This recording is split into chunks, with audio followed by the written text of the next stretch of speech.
Coucou mes amis, aujourd'hui on se retrouve pour faire ce mets délicieux qui est le mets de pistache. Pour ça on aura besoin de poisson fumé à votre convenance. Vous pouvez juste utiliser de n'importe quelle viande, ça dépend de vous. Moi j'utilise la viande de porc, j'utilise le poisson fumé, j'utilise les crevettes sèches et du piment plus le poivre noir. Là ce que je vais faire c'est que j'ai précuit la viande pour extraire le jus.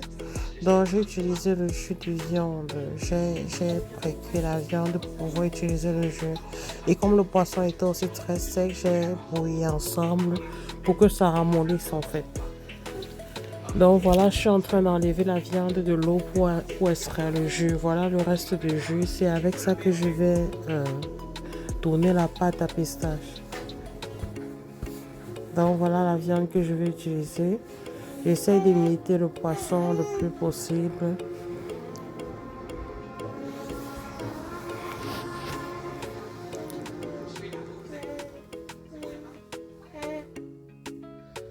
Donc là, je suis en train d'imiter le poisson. Je veux que ce soit plus un petit morceau et que c'était juste deux gros morceaux.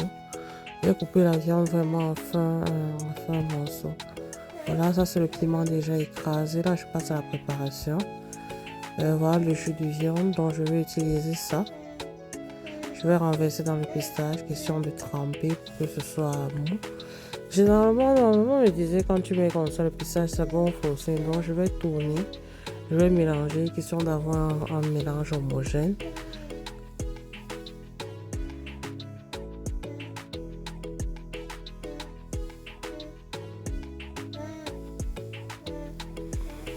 Donc voilà, il faut que ce soit assez pâteux, ne pas mettre beaucoup d'eau. C'est pour ça que généralement j'utilise le jus de viande pour ne pas me retrouver en train d'ajouter une autre quantité d'eau. Donc je fais d'une pierre deux coups pour ne pas avoir beaucoup d'eau dans le pistache.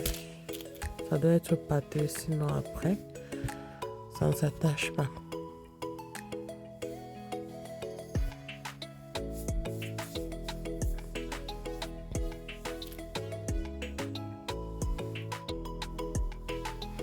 On voit un peu à quoi ressemble le mélange. C'est bien pâteux. Et ça à votre convenance vraiment. Si vous aimez vraiment le mets vraiment renfermé, je veux dire comment bien dur là, vous pouvez laisser comme ça. Mais pour ceux qui aiment encore un peu plus mou, vous pouvez rajouter un peu d'eau. Mais toujours est-il, ça doit être pâteux, ça ne doit pas être lisse parce que c'est lisse déjà. Ce sera plus du mets, ce sera peut-être la sauce, mais pas le mets. Donc voilà. Je renverse le pistache, le mélange dans la viande, les viandes que j'ai réservées de côté.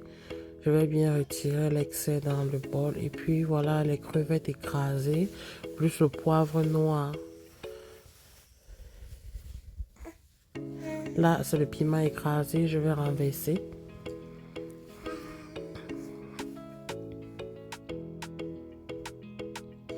Donc maintenant, on va encore tourner.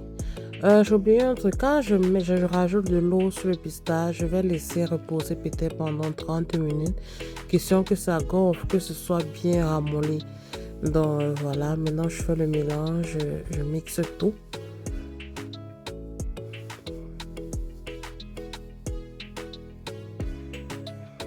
Là, je vais mettre le sel. Je n'ai pas présenté ça comme élément au début parce que vraiment, ce sont les trucs. À vous de voir. Il y a les gens qui ne mangent pas de sel. Donc, voilà, à votre préférence. Moi, je vais ajouter aussi le cube Maggi. Donc, ça, c'est l'eau que j'ai rincé le bol de pistache avec. J'ai rajouté parce que je trouvais assez pâteux. Voilà, je vais rajouter le cube. Voilà. Je vais écraser. C'était un peu difficile d'écraser. Mais j'ai pu. Ou bien c'est moi, ou bien c'est pas moi. Le cube peut me dépasser. J'aurais dû mettre ça à côté du feu pour dissoudre. Mais après, je savais pas que c'était difficile. Que ce sera difficile, pardon. Donc voilà, je vais bien mélanger. En faisant bouillir la viande, vous pouvez rajouter un peu de sel. Il est question de saler la viande. Parce que si après la viande n'est pas salée, ce sera un peu compliqué.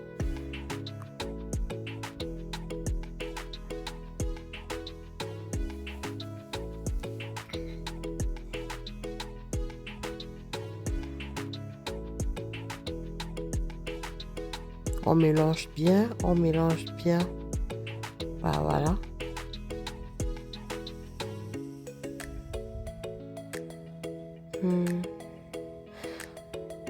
Après avoir bien mélangé, là vraiment c'est homogène, je vais goûter si ça suffit. Ah, là c'est bon, donc à mon goût ça va. Donc là maintenant je vais passer à l'emballage pour déposer au feu.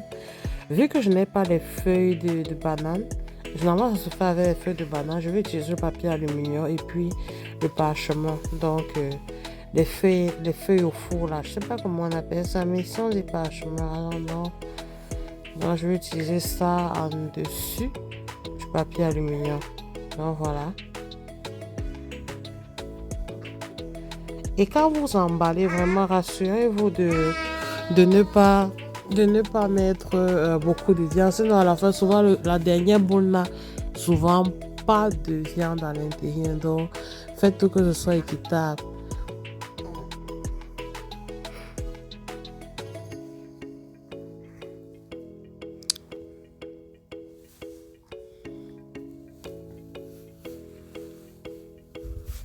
Il y a plusieurs façons d'emballer, mais les mamans emballaient plus comme ça, avec les cordes, tout ça. Mais ici, comme on emballe le papier aluminium, j'ai tout fait pour garder la forme, mais après, voilà, on se bat avec les moyens qu'on a. Donc,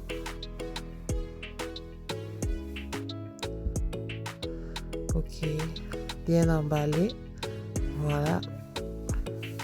Je vais déposer dans la marmite et puis le suivant.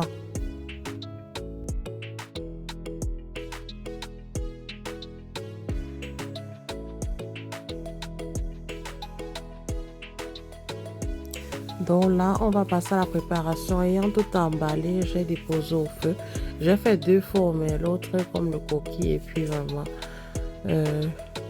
j'ai posé la marmite au feu, j'ai rajouté de l'eau.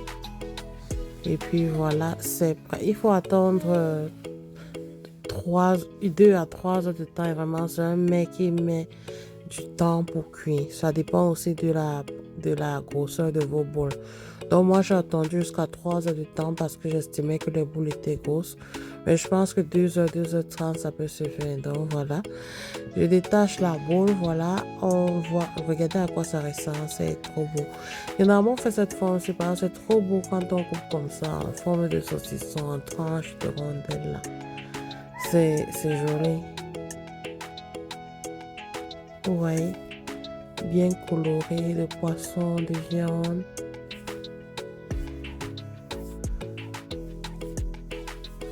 On essaye de faire un petit déco dans le plat. Oh, c'est très bon. Bon appétit à vous. Oh, voilà ce qui est resté de cette boule. Et puis voilà, c'est servi. Bonne dégustation. Bon appétit à vous.